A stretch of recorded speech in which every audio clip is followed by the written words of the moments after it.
Hello, students. As I told you that to understand and answer correctly, whether it is gap filling, whether it is editing, whether it is omission, you need to understand thoroughly modals, prepositions, determiners, conjunctions, and tense. All right. So we'll begin with modals. Okay, modals होता क्या है? अब देखिए, they are the auxiliaries that are used to convey special idea. auxiliary का मतलब होता है helping verb. Okay, एक तो main verb हो जाता है किसी भी sentence में और एक होता है helping verb. Whenever we use modals, they modify the verbs. Okay ऐसा नहीं है कि इनकी इंपॉर्टेंस कम होती है, नहीं, इनकी बहुत इंपॉर्टेंस होती है क्योंकि किसी भी सेंटेंस में ये मीनिंग को मॉडिफाई कर सकते हैं. ठीक है, एक स्पेशल आइडिया कन्वे करते हैं. देखिए कैसे फंक्शंस होते हैं. First is can.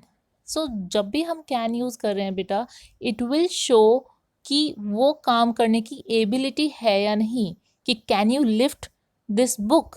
तो कैन का मतलब क्या है, एबिलिटी है या नहीं. ठीक है, और परमिशन भी हो सकता है कैन, अगर हम किसी से पूछ रहे हैं that can I do this, but उसको कैन को आप यूज़ करोगे इनफॉर्मल सेंस में. जब आप कैजुअली बात कर रहे हैं तब आप कैन यूज कर सकते हैं. अगर आप फॉर्मली बात कर रहे हैं तो देखिए see, you will use may. Okay, may I leave the table. तो यहाँ पे आप फॉर्मली जब किसी से बात कर रहे हैं या लिख रहे हैं तो you will use may, and informal जब आप यूज कर रहे हैं then you will use can. There is this difference which you must be aware of, और इन्हीं चीज़ों में फिर आपके मार्क्स लूज होने के चांसेस होते हैं. ऑल राइट, सो कैन और मे दोनों परमिशन है, बट एक इनफॉर्मल और एक फॉर्मल. तो जब भी आप स्कूल में you want to get inside the class, don't say ma'am can I come in, you say may I. All right, that is formal permission. And may also tells us about a possibility, कि वो चीज़ हो सकती है या नहीं हो सकती. Okay, it is not about ability. Okay, so it is more about possibility. Another thing is could. Could क्या है? Could is the past form of can. Okay, you can say how will you use could. जब आपको कुछ past की बात करनी हो, that I wish I could have studied sincerely, है ना. I wish I could have studied sincerely. तो could आप पहले की बात को एक्सप्रेस कर रहे हैं.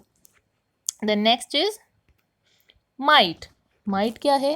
might past है may का. ओके, may का इसमें भी पॉसिबिलिटी और परमिशन रहेगी, बट ये पास्ट टेंस में यूज हो रहा है. Next is will and shall.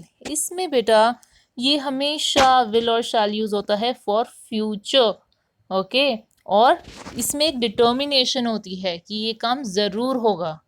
I shell speak honestly. ठीक है, तो ये डिटर्मिनेशन बता रहा है आपका, और ये काम ज़रूर होना चाहिए, एक प्रॉमिस है.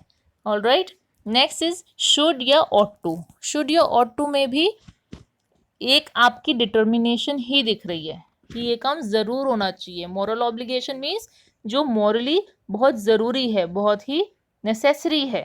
ऑल राइट, तब आप यूज़ करेंगे शुड या ought to. That I ought to study sincerely for the next exam. तो ये आपको पता है कि ऐसा होना चाहिए, या फिर all of you should study in time. All right, next is must या हैव टू. इसमें बेटा ये सोशल ऑब्लिगेशन है. मस्ट मतलब कोई काम जो मे बी आप नहीं करना चाह रहे बट कंपल्शन है, because it is beneficial for the society, for others. तो ये एक ड्यूटी है या एक तरह का ऑर्डर है that you must complete your work in time. तो ये क्या है? ये एक सोशल ऑब्लिगेशन है जो आपके लिए हमेशा बेनिफिशियल रहेगा.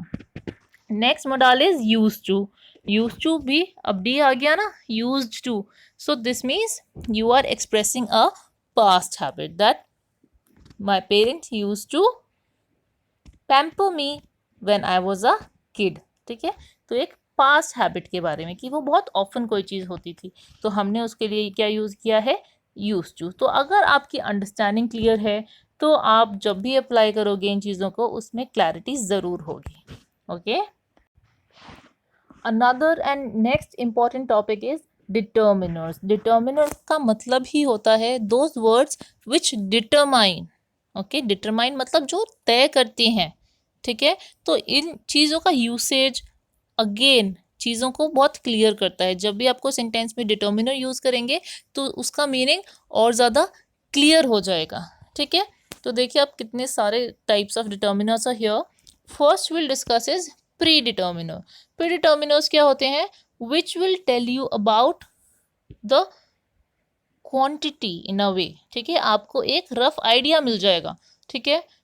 जैसे कि इसमें बोला है ट्वाइस, क्वाइट, रादर, सच, ठीक है। हम अगर कहें सच अ वंडरफुल स्टोरी, तो एक तो हम बोले it is a wonderful story, अगर सच हमने ऐड कर दिया दैट मीन्स हमने उसकी क्वालिटी को और रिफाइन कर दिया और बता दिया कि वो बहुत अच्छे लेवल की थी, ओके। कि what a child. So what यहाँ पे क्या, it's not a question, it is determining the abilities of that child. तो ये हमें बता रहा है कि हम कैसे किसी भी मीनिंग को थोड़ा सा मॉडिफाई कर सकते हैं with the help of determiners. Next is articles. All of you have studied about articles right from your primary classes, है ना। सो इनका यूज बहुत क्रूशल भी होता है और इजी भी होता है बेटा, okay. If you understand articles then again you will be scoring marks easily. A कब यूज हो रहा है? देखिए हम अ को हर चीज के लिए यूज कर सकते हैं। अगर हमें कहना हो एवरीवन या ऑल तो हम अ यूज कर सकते हैं, ओके। जैसे हमने अभी गैप फिलिंग बारे में करा था that the woman was sitting outside a jewellery shop, तो कोई भी हो सकती है, ओके। सो जब हमें कोई चीज़ का प्रॉपर नहीं बता रखा या फिर हमें पता है कि कोई एक चीज़, तो इन चीज़ों के लिए हम अ यूज़ कर सकते हैं, ओके। एन हमेशा यूज़ होता है वोवल या वोवल साउंड से पहले, ठीक है। एन जैसे MLA इनके साथ भी होता है ना।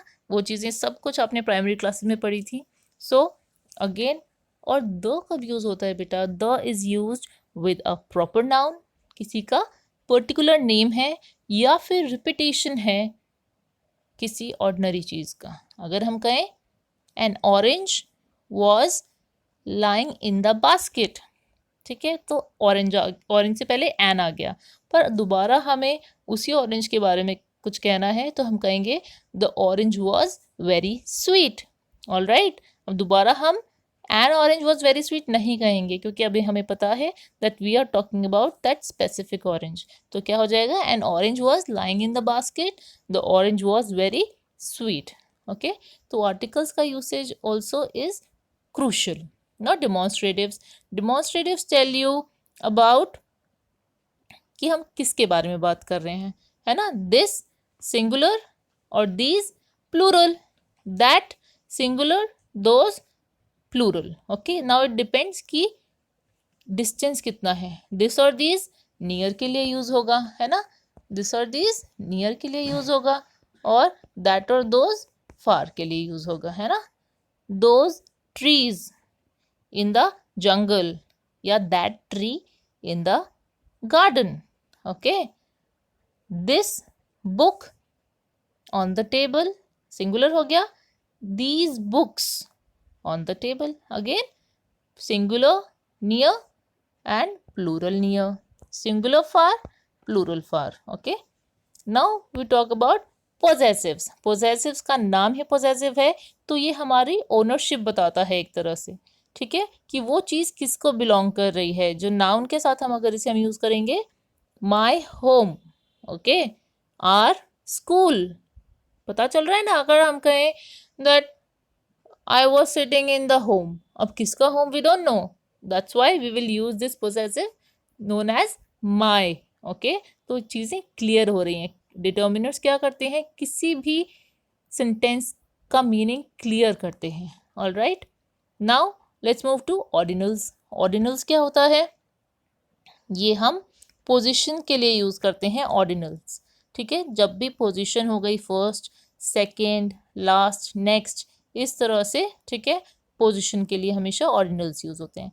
कार्डिनल्स का मतलब हो गया जब हम नॉर्मल न्यूमरल्स बोलते हैं तो, ठीक है, it is not position, one is not a position, first is a position, है ना, second is a position, two is not a position. तो ये क्या है, ये सिर्फ पोजिशंस हैं और ये क्या है, कार्डिनल्स न्यूमरल्स हैं। ऑलराइट, तो हमें देखिए इसका मीनिंग कैसे क्लियर होगा, that yesterday I was first to reach school। Okay, position पता चल गई ना, तो फर्स्ट टू रीच स्कूल में सबसे पहले कौन आया, I reached.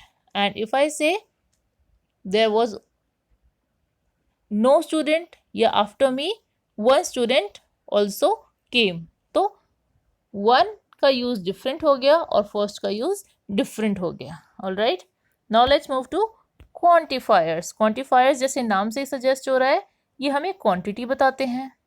Okay, much, some, no, any, many, ये सारी चीज़ें। ऑलराइट, इसमें कंफ्यूजिंग अगर हम कहें तो अ फ्यू और द फ्यू, है ना, बहुत सारे लोग इनका यूज़ का नहीं पता होता है। अ फ्यू होता है बिल्कुल एक, दो या तीन, ठीक है। अ फ्यू मीन्स बहुत ही कम नंबर्स और द फ्यू में कम, ऑलराइट, लेस।